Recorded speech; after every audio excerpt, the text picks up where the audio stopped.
జై గురు దత్తాత్రేయ. 2024 ఫిబ్రవరి నెల మకర రాశి ఫలితం చూద్దాం.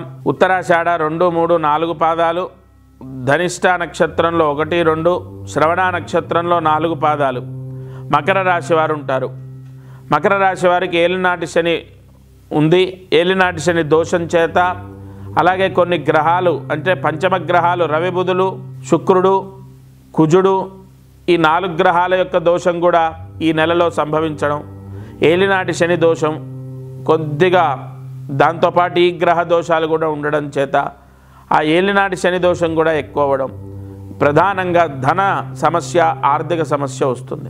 ఆరోగ్యం కొంత చికాకులు, ఆరోగ్య సమస్యల ద్వారా ధన వ్యయం, ఇంట్లో ఎవరికైనా అనారోగ్య సమస్య, తద్వారా ధన వ్యయం, ఇతరులకు డబ్బు ఇచ్చి మోసపోవటం, రావాల్సిన డబ్బు సకాలంలో రాక ఇబ్బందులు పడడం, ఓవరాల్గా ఎక్కువగా ఆర్థిక సమస్యలు సూచిస్తున్నాయి. అంటే 2024 ఫిబ్రవరిలో కొంత అనుకూలంగా లేనటువంటి రాశి మకర రాశి అని చెప్పాలి. ఈ మకర రాశి వారికి అనుకూలంగా లేదు. ఆరోగ్య సమస్య రావచ్చు, ఆర్థిక సమస్య ఎక్కువగా ఉండొచ్చు, అలాగే కొంత మానసిక ఈ సమస్యల ద్వారా మానసిక శాంతిని కోల్పోతారు.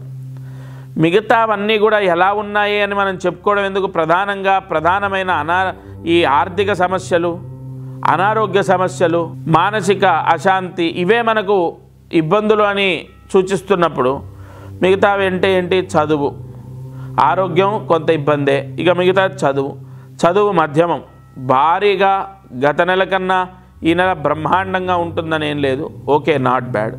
గురువు మకర రాశ్యాతు చతుర్థంలో ఉన్నాడు కాబట్టి పర్వాలేదు.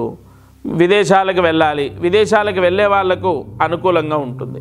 విదేశాలకు వెళ్ళే వాళ్ళకు తప్పకుండా వీసాలు లభిస్తాయి. విదేశాల్లో ఉన్న వాళ్ళకు కూడా బాగుంటుంది మకర రాశి వారికి. మిగతా ఈ ఆదాయ వ్యవహారము, వ్యాపారం కానీ, ఉద్యోగ ప్రయత్నాలు కానీ, ఏదైనా లోన్లు పెట్టుకోవడం కానీ, స్థలం అమ్మకం కానీ, పొలం అమ్మాలి, స్థలం అమ్మాలి, ఇల్లు అమ్మాలి, అన్నీ పెండింగ్ పడతాయి. ఈ నెల ఖచ్చితంగా మకర రాశి వారు దగ్గరలో ఉన్న గణపతి దేవాలయానికి వెళ్ళి 1 కేజీ బెల్లము దానం చేయండి. విఘ్నాధిపతి గణపతి దేవాలయానికి వెళ్ళి 1 కేజీ బెల్లం దానం చేయాలి. ప్రతిరోజు కూడా లక్ష్మీ గణపతి అష్టోత్తరాన్ని వినండి. ఫిబ్రవరి 13, ఫిబ్రవరి 19, ఫిబ్రవరి 21 ఈ 3 రోజులు తలస్నానం చేయండి. ఈ పరిహారాలు ఖచ్చితంగా చేయండి. ఎందుకంటే మకర రాశి వారికి 2024 ఫిబ్రవరి నెలలో గ్రహ బలం, గ్రహానుకూలత చాలా తక్కువగా ఉంది. కొంత వెంటనే ఈ పరిహారాలు చేయడం ద్వారా మీకు ఉపశమనం కలుగుతుంది. దైవ బలం చేత, దైవానుగ్రహం చేత గ్రహ దోషాలు తొలగిపోతాయి. అందరికీ నమస్కారం. ప్రతిరోజు ఈ కార్యక్రమాన్ని వీక్షిస్తున్న వాళ్లకు గమనిక, మనం చేసే పరిహారాలన్నీ సామూహికంగా అందరికీ చెప్పబడినటువంటివి. ఇక్కడ ఒక విషయాన్ని మీరు గ్రహించాలి. మానవ జన్మ, నేను కానీ మీరు కానీ ఎవరు జన్మనెత్తినా ఒక కర్మదోషంతోనే పుడతాం. ఆ కర్మదోషము విముక్తయ్యి మనకు అనేక కష్టాలు పోవాలంటే జాతకమే దానికి బలమైన ఆధారం.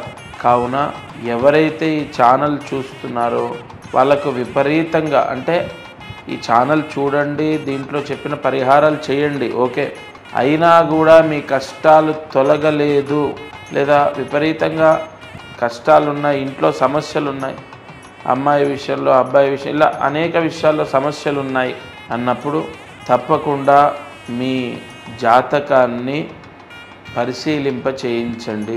ఈ భూమండలం పైన జన్మించిన ప్రతి ఒక్కరూ వారి జాతకాన్ని చూయిస్తారు చాలా వరకు. అంటే ఇక నమ్మకాలు లేని వాళ్ళు తప్ప. జాతకం చూస్తే అనేక విషయాలు మనకు తెలుస్తాయి.